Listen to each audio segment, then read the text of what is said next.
everyone. I'm Devin Thorpe. I'm the 2023 president of the Crowdfunding Professional Association, and it's my privilege to welcome you to our webinar today. We are really excited to have Brian Christie, our incoming president, speak to us today. I'll tell you a little bit more about him in a minute, but I also want to thank Rose, our coordinator, for all the help that she does to help keep me on track and help keep our association running.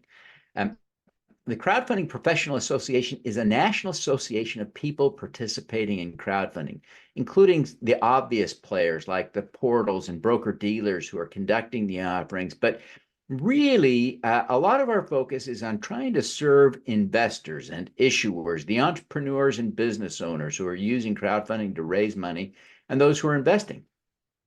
We really believe in the importance of giving ordinary investors access to quality deals. And so we want to work as an industry to enhance this marketplace so that the best deals are available to every investor. We host this monthly webinar as a community service, and we'll be back again on the second Wednesday of next month. We do these at 2 Eastern, and we try to have a great topic for you every single month. We will also be co-hosting with the Super Crowd Inc., my little business, a webinar next week with the portal founder Dorian Dickinson of Funding Hope. You can register for that event at thesupercrowd.com, and I'll drop a link into the chat in a minute. But let me take a minute now and introduce you to Brian Christie, our incoming president. In the history of presidential transitions, there's never been a bigger upgrade, I think, in the history of presidents. Brian is an extraordinary human being, someone I aspire to emulate in many ways. He's the chief executive officer of Brainsy Inc., an innovative SaaS company. He's also involved actively as an advisor in the crowdfunding community. Brian has lived and worked internationally. He's done all kinds of things. He is a sought-after and well-respected speaker and expert on crowdfunding. He is a visionary, and he works hard to accomplish great things. And I'm privileged to count Brian as a friend. Brian has a BA in political science from Miami University and an MBA from Georgetown, and we're thrilled to have him take over in 2024 as the president of the Crowdfunding Professional Association. With that, I'll turn the time over to Brian.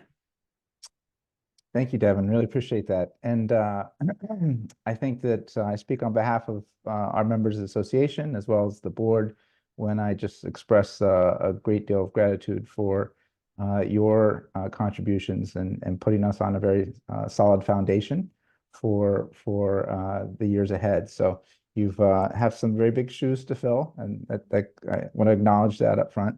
So, but with that, I'd like to turn over and do a bit of a presentation here. So if I could share my screen and make that so that everyone can see what, and so this is basically the presentation I'll go through to talk a little bit about a bit of the history of CfPA, some of the accomplishments, as well as some of the things we hope to accomplish in the year ahead. And so just to level set with knowledge for those who may not be too familiar with CfPA, we're really the premier trade association for the industry. It's an all-volunteer board of directors, and I felt honored to serve with all the people who have been on the board, people who have been with the crowdfunding industry since inception, and others who are newcomers. Like myself, I consider myself more of a newcomer, but it's, again, an all-volunteer board. And I think the common thread that I've found among the the board members is that everyone's a true believer. Everyone really believes in the benefits, the societal benefits of crowdfunding. And they may have a professional connection or it may be central to their professional career, but they're all people who really truly want to advance the industry and believe in what the industry can do for society. So I'm really feel a great deal of appreciation to serve alongside such a great group of people.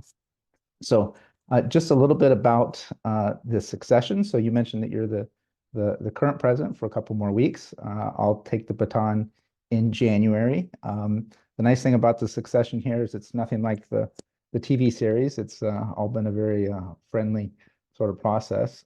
Next year at this time, I'll start to hand the baton off to Jenny Kassan, and then the year after, Brian Belay, who's the current treasurer, will be the president. And so, and as Devin rolls off, he will actually go into the treasurer role as Brian shifts over into the VP role behind Jenny. So, and I'd be remiss not to mention and acknowledge Scott McIntyre, who's the board chairman, who's really been the glue for the organization for many, many years and keeping us all together and keeping us all on track since the inception of the organization as well. So just to mention, the organization had a strategic planning session at the end of 2022, where we did some reflection and discussion about our goals, about what the plans were for the group. And really what we came up with was a restated sort of mission and focus. And there's really three areas, a sort of a tripod of activities that we're really focused on for the association. And one focuses on advocacy, and which is natural given the structure of the organization. And I'll talk about that. The second is the really focus on educating and being a source of education to everyone in the ecosystem. And then finally, we look at how we can advance the industry across a lot of different sort of possible ways. And so the CfPA is a 501c6 nonprofit. I think that the critical thing to mention in that, and the reason why I bring that up, is that it really does open the door for potential advocacy and even lobbying for the organization. So given that crowdfunding really was born out of the Jobs Act and it's regulated investment crowdfunding, it's important that we have a voice in that process. And so the organization was structured as such.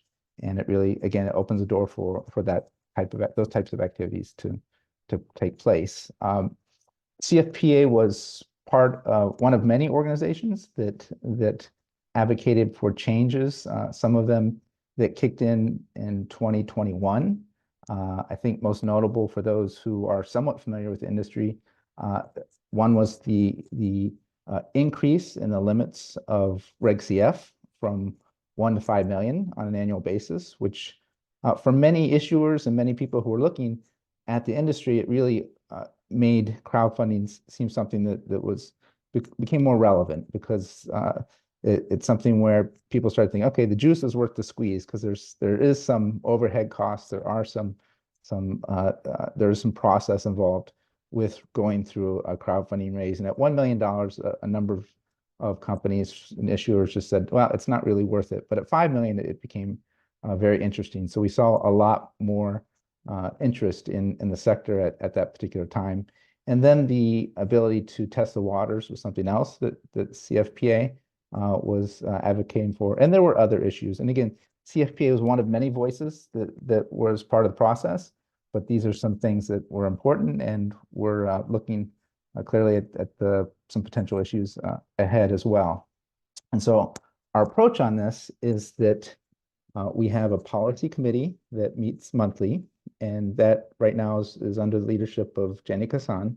And so the policy committee really is looking for ways that we can improve on either the guidance, potential rulemaking, enforcement, all the things that are really important for different actors in the industry. The policy committee is coming up with a common set of policy positions. Some of them are very nuanced and specific.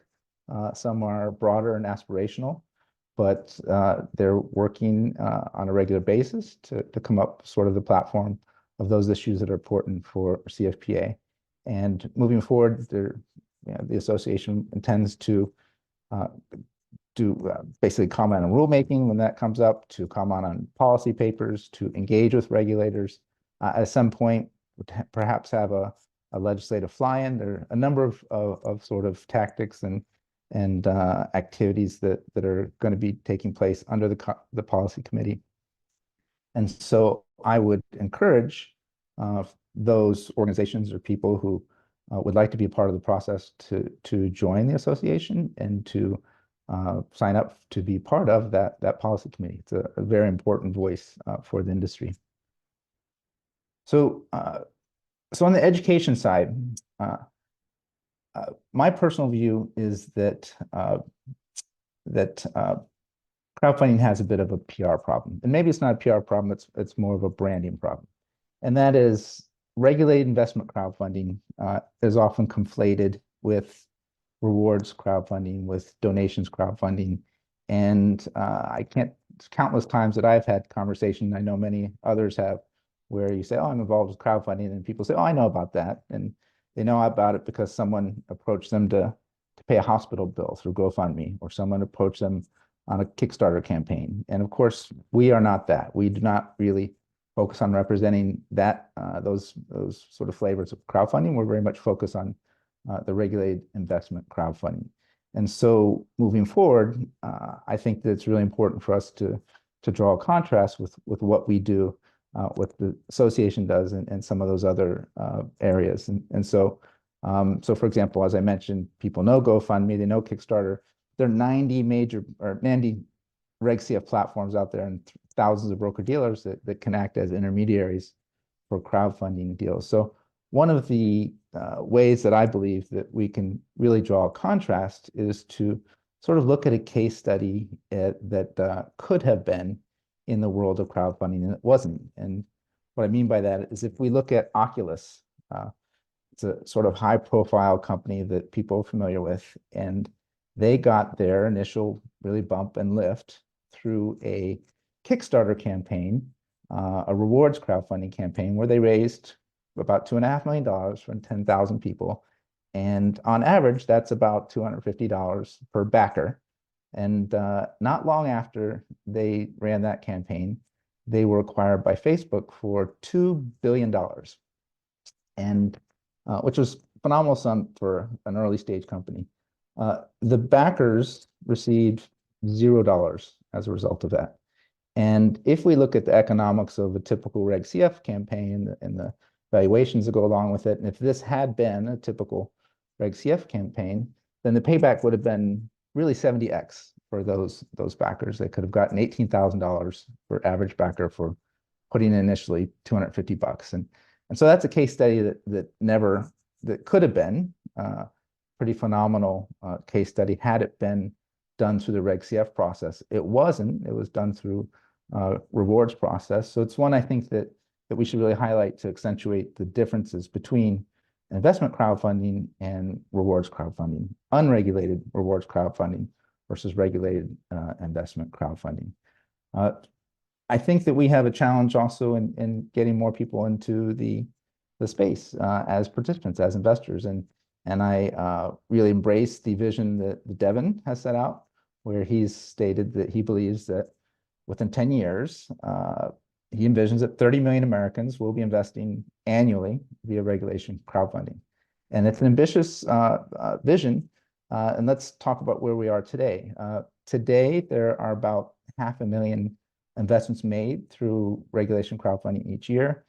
Some of them are made by multiple investments are made often by same person. So if we sort of back down to the number, we probably are at maybe 300,000 unique individuals who are making investments in investment crowdfunding. So to get to 30 million, and by 2033, we're looking at 100x sort of increase in the next 10 years. And so it's not an unrealistic number. If you think about the number of Americans who are considered accredited investors, which is about 8% of the population. Today, that translates to about 27 million Americans. So even if we just took accredited investors and got them actively investing in crowdfunding and got them all involved, that would basically hit Devin's number. But again, those aren't necessarily our audience. We're trying to get folks who have never invested before, who don't have the opportunity to invest, to participate. So below that 8% who are accredited investors and have lots of opportunities thrown at them already, let's take the next 8% of the population below them who aren't accredited investors, and let's focus on them as potentially people who can start to get active in making crowdfunding investments. And so to do that, we as an association have to be very active in doing a number of things to spread the word about the benefits of crowdfunding. And we have a number of tactics, a number of strategies that we're doing, again, under the education realm to reach out to more people. One of the things that we are doing is a series of public service announcements. We call it the Did You Know series. And so the Did You Know series, this will just be little quick facts that we start to put out. We've done the first one just to start spreading awareness about crowdfunding. And at this point, it's just little images, but later this could be video clips. It could be other things that we spread out to really, again, broaden awareness of the industry and to make sure people understand some important facts and key stats about the industry. We've embarked this past year on starting issuer interviews so that we can really help to spread knowledge between people who have been through the process, through companies that have been through the process, and others who have not yet, who may be considering it and wondering what the challenges are, thinking about, is this right for me? There's a lot to learn from people who've already been through it. And so we have started the process of interviewing issuers.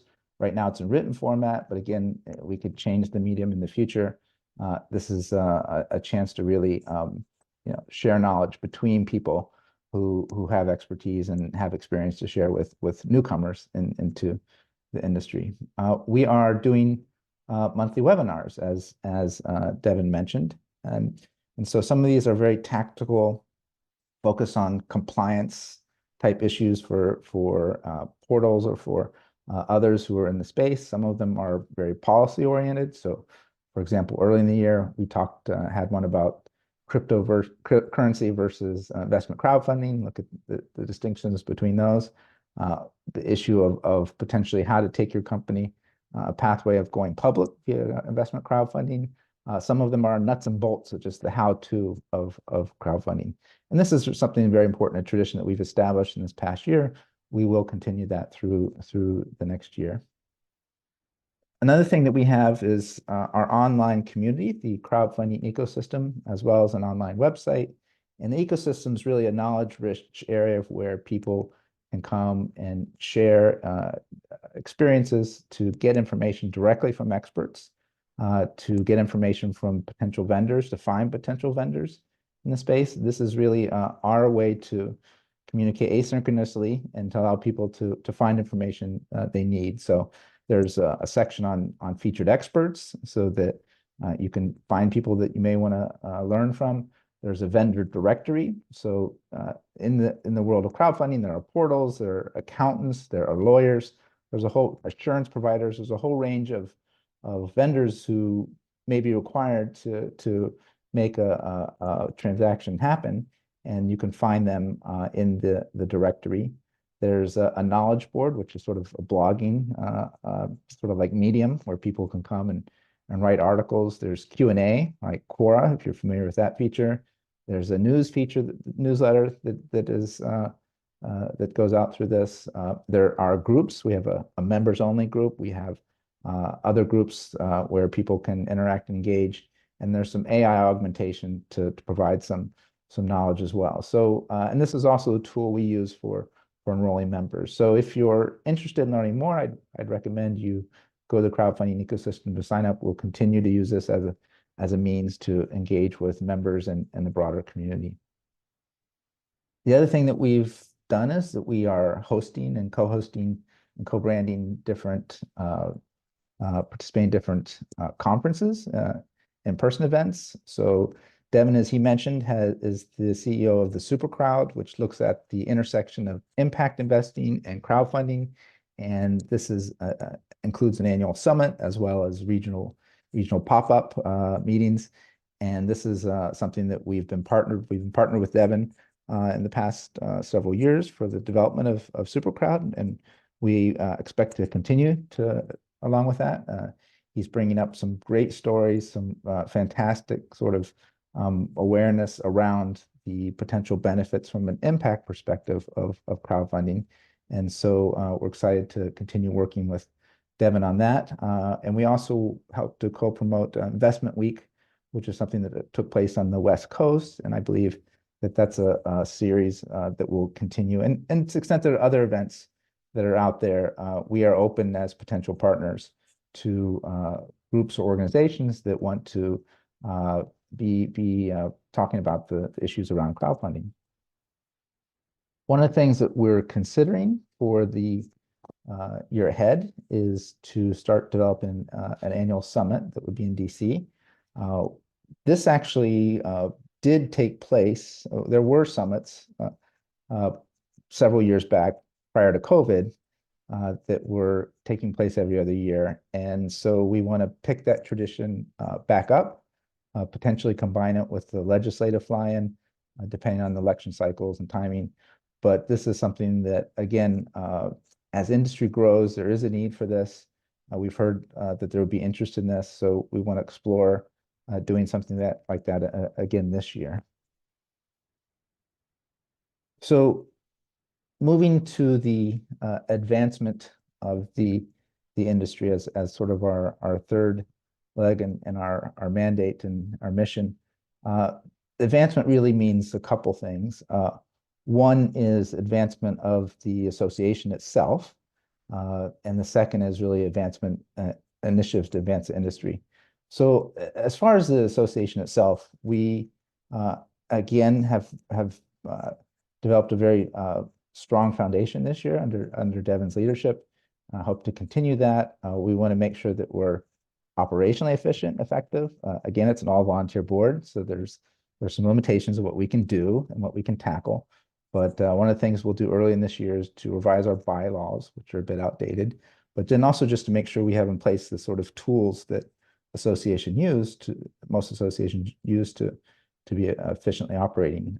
We are going to announce early in the new year a bunch of new board members, and we've been very fortunate in having a positive reception and been able to have some fantastic individuals with expertise and a lot of areas that will be joining us starting next year.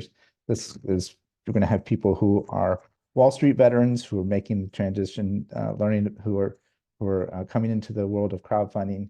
We have people who have marketing expertise and agency expertise, which we've not had as a board to date. We have some additional people who represent portals, additional legal expertise. I mean, just people from a range of areas who are just wonderful people and have great expertise, and they'll be joining the board in the new year. And so we're really looking forward to the boost we'll get from having their participation as well. We expect to try and grow revenue for the association to help make sure that there's financial stability. Some of that's done through membership fees. Some of that is done through sponsorship.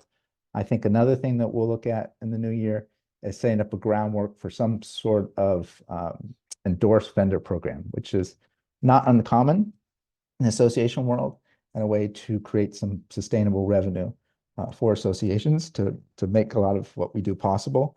And the other thing that if we don't accomplish it this year, we'd like to at least set the pathway for it.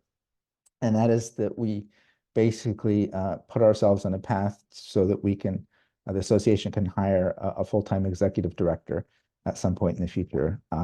There's enough interest and enough issues in the industry that it calls for that sort of thing. And again, the all-volunteer board is limited by what we can do.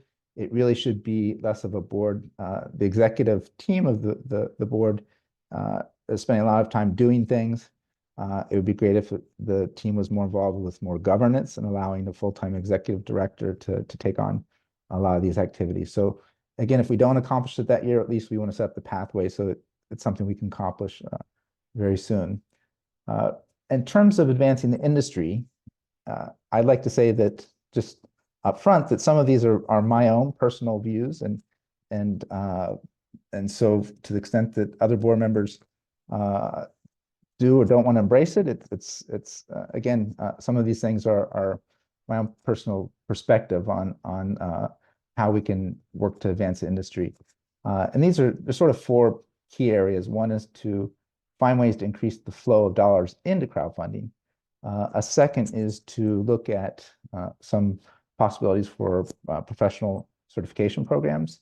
I think that we need to help improve the plumbing of crowdfunding, and then finally look at places and sectors where we can unlock some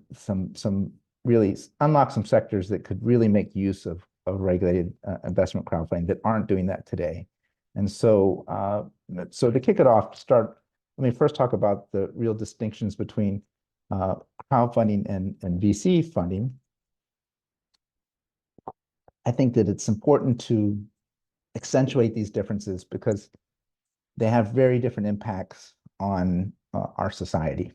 And so in the world of VC and private equity, you have sort of your fat cat capitalists, as I call them, and they have a lot of money to deploy through the VC or private equity sort of sectors. So each year, the VC crowd is deploying about $160 billion worth of financing. It's going up or down. I think there's been some pullback recently, but of course, there's no slowdown in the number of venture firms that are opening, number of firms that are deploying capital. And in private equity, it's over $1 trillion a year. Contrast that with regulated investment crowdfunding, where since inception, there's only been $2 billion deployed, and most of that fairly recently. And so we have a long way to go before we're going to be on par with at least VC funding. At the same time, if you look at the amount of money that's spent by consumers, it's over $17 trillion a year is spent on goods and services. So to the extent that crowdfunding opens the door to non-accredited investors to become investors, and allow consumers to become investors, this is really an opportunity to really sort of change the view and the paradigm on how people are able to become loyal and participants in the companies and that they and the brands that they buy from. And so one of the key things that many of us in the industry talk about is turning your customers into investors, or as we call them, investormers for short. And so this is the reason why one of the prior presidents of the association is very famous for making this comment. You know, your customers have more money than VCs, because basically VCs are extracting money out of that relationship between the company and the customers. And so this is something that again, a theme we want to keep with. And so and there are other problems that I personally see with what's happening in the VC world. And so if you look at the data of where VCs are placing their bets, where they're making their investments, it's really quite poor. The track record is dismal as it relates to certain groups in the US. So women founders, for example, are only getting 1.9% of venture dollars, all women founders. And this is through the Q3 of this past year. And that's actually a decrease from last year where they had 2%. And so this sort of going in the wrong direction as it relates to women founders. Black founders are getting 0.13% of capital from venture investors in this most recent Q3. Now, if you think about the odds, that is, and this is a massive drop over prior years. You think about the odds, it's almost impossible then for a Black founder to get funding through the VC channels, because it's already difficult for startups. 0.5%. So I'm at 0.05%. So 1 in 2,000 startups will have the potential to receive VC funding. And if you then say 1 in 1,000 of those Black founders receive funding, they have a 1 in a million shot to get VC funding. It's dismal. And so if we look at what's happening in crowdfunding, we see, and this is some recent data from King's Crowd, that in the past quarter, 9% of women-only teams received funding. And so that is 5 times better than what we see in the venture world. There's some dated information, but it's a nice chart from King's Crowd about minority founders. Now, this is not an apples to apples comparison because they didn't extract out just African Americans, but the minority founders at 32% versus non-minority founders. And that number's even gotten better recently. Yesterday, Woody Neese, who's with Crowdfund Capital Advisors, another data analytics firm, he was on a panel and he said that the stat today for November of 2024 is that 44.5% of founders using crowdfunding were women or minorities. And so drastically better overall than what you see coming out of the VC world. So from a social impact perspective, what we really see is that, again, VCs are aggregating funds from general populations through their LPs and then investing them in a particular way that has this creating a stratification society. Crowdfunding seems to be more reflective of our population in general. And so, and I want to sort of focus a little bit on the VC because if we look at, for example, as a sort of the poster child of VC, you can look at a firm like Andreessen Horowitz, and Mark Andreessen heads that firm. They raised $5 billion for crypto and Web3 investments to put money into those areas. And with $5 billion, that is a tremendous war chest for them to really, under the 2+20 model, they have $100 million a year to deploy to find deals, to pay staff, to write position papers, to influence government. They can do quite a bit with $100 million a year based on that $5 billion fund. And if they have that over the course of 10 years, potentially, that's almost $1 billion they have to make their opinions known in the world and to make decisions about who receives capital. Now, if you go on the web and you look up some of the clips about Mark Andreessen actually trying to describe Web3, they're actually pretty pathetic in terms of his ability to describe the benefits of Web3. If you were investing in a crowd, a founder of a crowdfunding campaign, and they describe their business in the same way that the Mark Andreessen described Web3, I wouldn't write them a $100 check. But at the same time, he's been able to play the game in such a way to amass huge amounts of money to deploy. And I think the reason I bring up Andreessen is that a year ago, they put $350 million into Adam Neumann, who many people may know is the disgraced founder of WeWork, who lost his investors tens and tens of billions of dollars. And at the same time, he was able to extract $1 billion of money out of WeWork as part of his exit plan. And he turned around. And so at that point, you figured, you got $1 billion, buddy, right off in the sunset and be done. Instead, he turned around and raised money from Andreessen's firm, another $350 million to launch another startup. And this happened, again, Q3 of last year. This is the same time that there were headlines that were coming out, the fact that African-American founders had received almost no venture capital that quarter.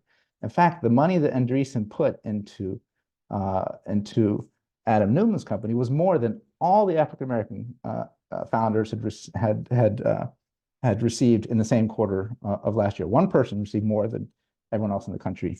So I bring them as a poster child because it's really a case study that accentuates how crowdfunding is different than the alternative, than VC. And the other thing I'd mention is at the same time, we see that Andreessen recently published this Techno-Optimist Manifesto. And he's really casting the world in terms of enemies. And the enemies are the people living in the ivory tower, unelected, unaccountable, playing God with people's lives. And quite frankly, I think that he's probably going after academics, but VCs of many of them living in Silicon Valley, they live in an ivory tower that's really in the stratosphere. I mean, way higher than the academics. So my message to them is that they really should stay in their own lane, and that my message to LPs is that if you are an LP and you don't like the societal impact, and you're concerned about this sort of probably potentially negative impact of some of these VC investments, then don't put another penny into Andreessen Horowitz and VCs like that, because most VC funds in America, they're really perpetuating a wealth and disparity, disparities in race and gender. And again, I'm not prejudging any single fund, but in general, this is what the industry is doing as a whole. And so what I would suggest to those LPs is, let's work with you. Let's work with members of CFPA. Let's work with the association itself. Let's look at setting up potential matching funds for crowd investments. And so if you are with a pension fund or an endowment and you're aggregating money from your state and putting it up into an LP fund, let's take that money and find a way to put it back in your state as sort of not a fund for funds, which is sort of VC specific, but some sort of fund for crowdfunding, where you would have some certain triggers in place. There would be certain sectors you may want to focus on. You may have certain criteria, whether it's founders that are in your state, or again, there are different ways that meet, they're in a particular sector you care about. There are different ways that we could think about being creative to create really matching funds, so that if an entrepreneur in the crowd are able to get to a certain number, and you might match the crowd to a certain extent. So if the crowd raises, entrepreneurs raise 2 million to the crowd, you might come in with 500,000 or some number. Again, we set up the criteria, but let's try and work together. Let's find a way to work together to set up some sort of matching funds. And if you are a state entity, let's talk as well, because there are plenty of state level venture funds. If I just pull from the middle of the alphabet, from Maryland to Ohio, you'll see that here's some examples of different venture specific funds. You could layer on top of that funding that was designated for the crowd, or you could create a separate mechanism. Ohio is an interesting case. They have Jobs Ohio, which really essentially takes liquor tax money to fund this Jobs Ohio program, which they put into a specific job creating opportunities. And they actually have some funds that are dedicated to piggyback venture funds that invest in the state. There's no reason they couldn't go ahead and do the same thing with the matching funds for crowdfunding. For any entrepreneurs in the state of Ohio who are using a crowdfunding platform, they could be potentially eligible. For any company that may have headquarters or operations in the state, again, they can set up the criteria, but this would be an example of something that would allow more capital to move into the sector. So getting institutional capital, I think, is an important thing that we should be thinking about as an industry. Another way to do that is to set up catalyst funds. And really a catalyst fund would be something where it's sort of the best of both worlds, sort of a hybrid VC/seed fund, where we could essentially have folks who are looking at ways to invest in the crowd or for specific crowdfunding issuers who have opportunities that would appeal to the crowd. One thing that people may not be aware of is that it takes money to raise money in crowdfunding. It's just a fact.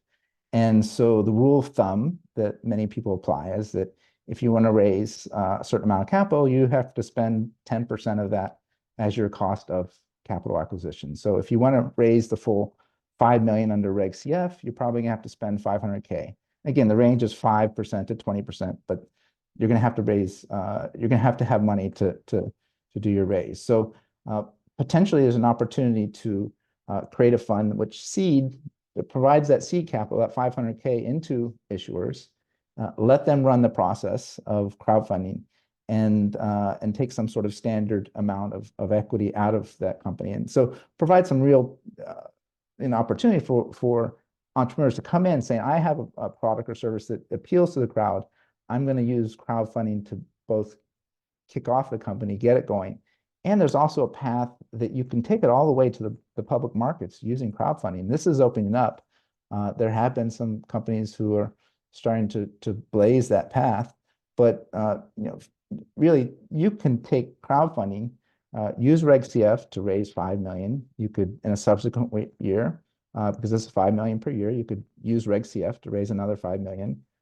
If you're growing, things are doing well for your company, you could then flip over to Reg A plus and raise up to 75 million. And then beyond that, you could do a direct to NASDAQ listing, because those shares can be listed, or liquid, and can be listed on a public market, OTC or NASDAQ or whatever. But the point is, there is a pathway there. You don't actually have to accept formal VC, Series A, Series B, all the other sort of series rounds, which is what people are very familiar with today. So setting up catalyst funds, something that I think could be very useful, and that I'd be happy to engage with people who might want to explore how that can be done. A certification program, something that we've talked about in the past. I think for the year ahead, we should just look at the feasibility of it so that we have an idea of when certain conditions are met, it would be the right time to implement something like that. Improving the plumbing that's around crowdfunding. I've heard people express frustration because they say, hey, technically it's feasible to invest your IRA into a crowdfunding, but it's impossible to do. And heard lots of frustration with people saying, we'd love to figure out how to do that. And for that, as all this infrastructure is being built in the crowdfunding space, which again, a lot more infrastructure is coming online, we should try and convene ways to help people to figure out how to build that plumbing so that more money can flow through the system. And then there's an opportunity to unlock new sectors using investment crowdfunding. And I'll run through a couple really quickly. One, small, medium businesses, 33 million small businesses in America. More than 50% of net new jobs created are in this sector. But because of the challenges and the learning curve required with understanding how to raise capital, there really needs to be a platform to lower and make it more cost efficient for people to participate. And so one of our board members, Peter Rostovsky, he actually has a platform. He's working on this. This is not an official CFPA sort of project, but we are supportive to him. And for anyone who's interested, there's a link there to his personal profile.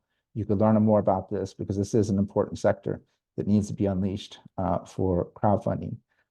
Thinking about crowdfunding used for buying out owners of businesses. We have this aging issue in America, the silver tsunami coming, all these business owners who are going to be looking for an exit for their business. And so looking at a way to have some sort of mechanism where the acquisition's done by the crowd, this exit to the community, as opposed to just a sale to another set of private hands. That's something that could be very interesting, something that I think there's an opportunity to explore more and unleash more for crowdfunding.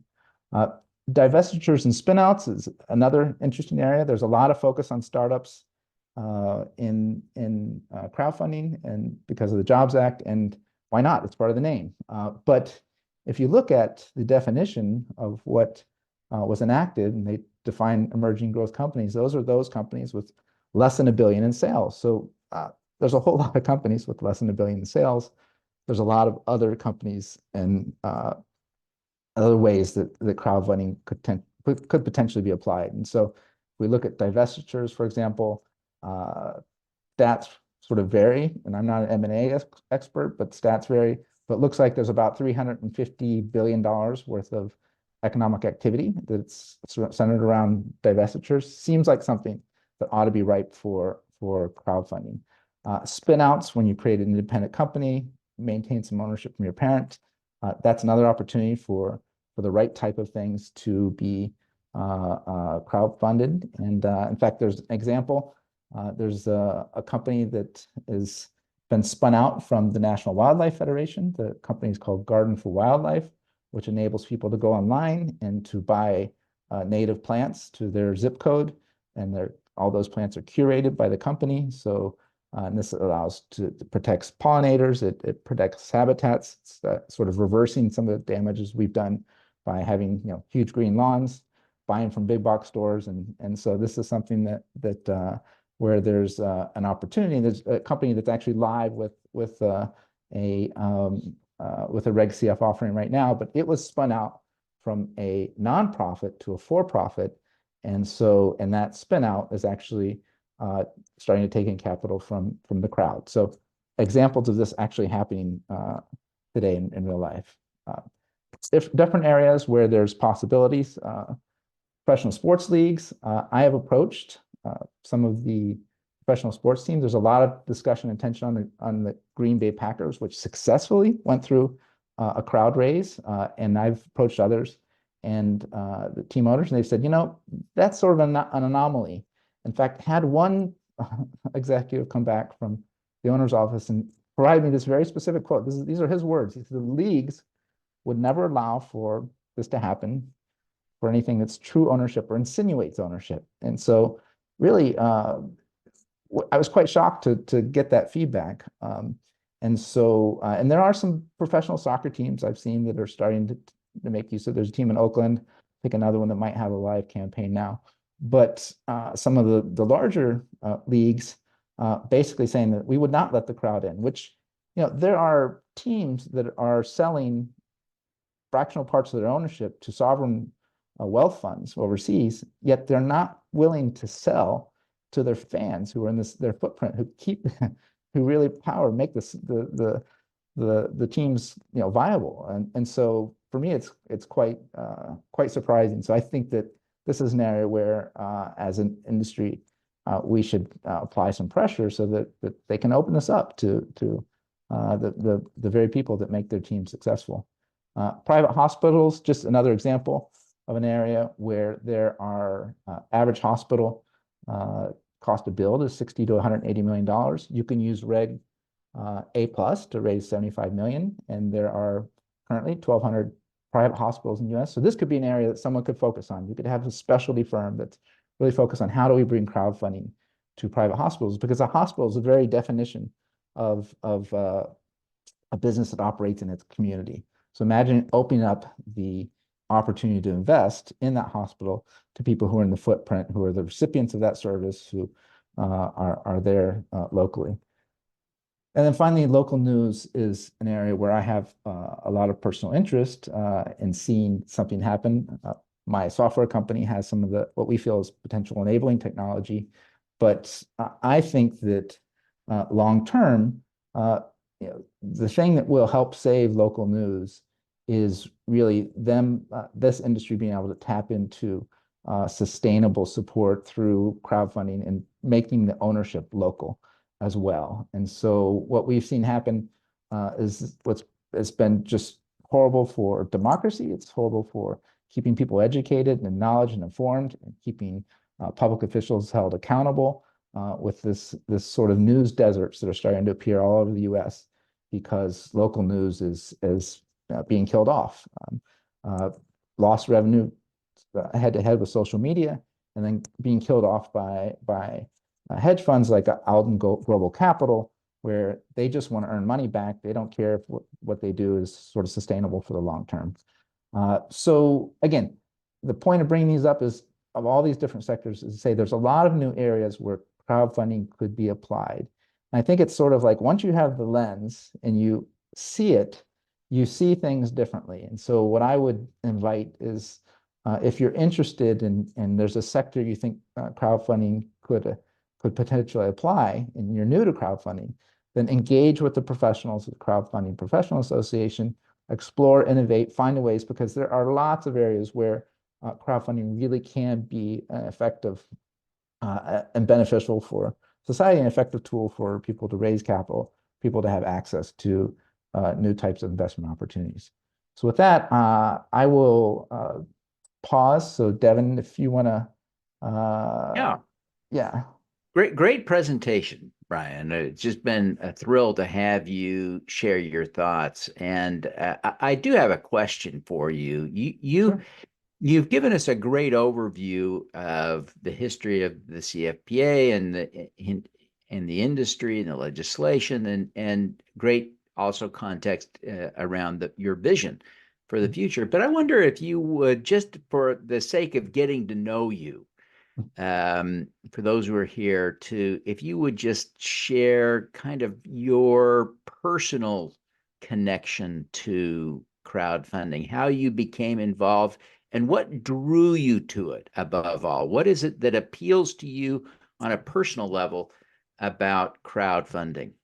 Sure, thanks, Devin. So my initial connection was an introduction actually to Scott McIntyre to the association. And I had heard about crowdfunding, was aware of it because I spent time working out of co-working spaces and with others. And so when crowdfunding was first being talked about as something that was passed, or the Jobs Act, was very excited.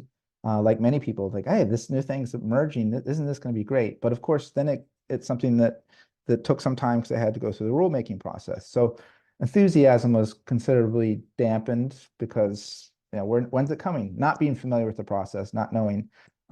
But as it started to emerge, because of the sort of software platform that I offer for associations and others to build communities, reapproached the association, was really connected. Again, Scott McIntyre brought me in and started to get to know the various players. Have always had a real interest in this sector because getting access to capital is important, and also providing access to opportunities, investment opportunities, is important for the 92% of the population that doesn't fit the investment accredited investor definition. And so really the social impact potential of crowdfunding, which is something that has sort of it's what's drawn me in, and really been something that's sort of speaks to me personally in terms of my own personal interests. So again, after some time, was invited to join the board of CfPA, and have spent time advising some issuers, people who have gone through the crowdfunding process, a number of them. And so on that side, have been very active. And I also personally am interested in seeing how crowdfunding can be applied as a tool and sort of replicated to sort of break and open a particular sector that may not have access to capital at this particular time. So, so really, I think a number of things have sort of converged to draw my personal interest in this particular space. Excellent. We've got time just for one question that's come in before we need to wrap up. We're a little bit over time already, but Kim asks, what we plan to use that is a capital raise or maybe a crowdfunding for our impact media company. We're currently in a money raise now, and we're advised that Reg CF was the way to go versus a Reg D because we have so many followers. We heard this is quite costly to set up a crowdfunding portal. If we are raising a smaller amount, like 500K, what would be the best way? Is Reg CF still cost effective in your opinion? What do you think, Brian? Oh, so there are 90 portals today, but they're in terms of, and this goes to the question is, does it make sense? I believe you asked, does it make sense to create a Reg CF portal? And I would recommend that you talk with counsel about the costs of setting up a portal, but I expect that 500K, if that's the money you have, would be sufficient to get the FINRA license and get approved by the SEC to actually launch a portal. And so, but I'd recommend that your starting point is to talk with counsel. See, Benji Jones has mentioned she'd be happy to talk. There are plenty of really good lawyers that you'll want to have with you each step of the process if you want to go ahead and launch and consider launching. But there are about 90 platforms, and the thing I'd say is that some of them are sort of general purpose for everyone, and there are others that are very niche oriented. And personally, I think there's a lot of opportunity for people who are focused on niche portals. I expect we'll see more of them emerge. Yeah, Brian, I think Kim may have confused the requirement to set up a portal with her goal to raise capital for her media company. I see. And what do you think? Presuming that she doesn't need to set up a portal, is a $500,000 crowdfunding raise a good alternative to a Reg D? Sure. I mean, good alternative. Again, it depends a little bit uh, with the crowdfunding, you want to make sure that you can reach an audience. So if you think that you can get to an audience pretty quickly and raise that, you can do it in a fairly cost-effective way. Reg D, of course, is easier for different reasons, but again, I see some people weighing in. Jason Frischman just mentioned he's the founder of Net Capital. There are other marketing agency experts I'd recommend talk to. I think it would be worthwhile to interview some vendors and get their perspective as well, so that is basically a way to make a decision. I hate to provide advice without without more details, and so. Well, it's great to see the community rallying around to support Kim. And so I hope she'll take away a lot of great resources from the chat here. But Brian, thank you so much for a really great presentation. We're excited to have you lead the Crowdfunding Professional Association and to be such a pivotal key player in the crowdfunding industry in 2024. I think the future is bright.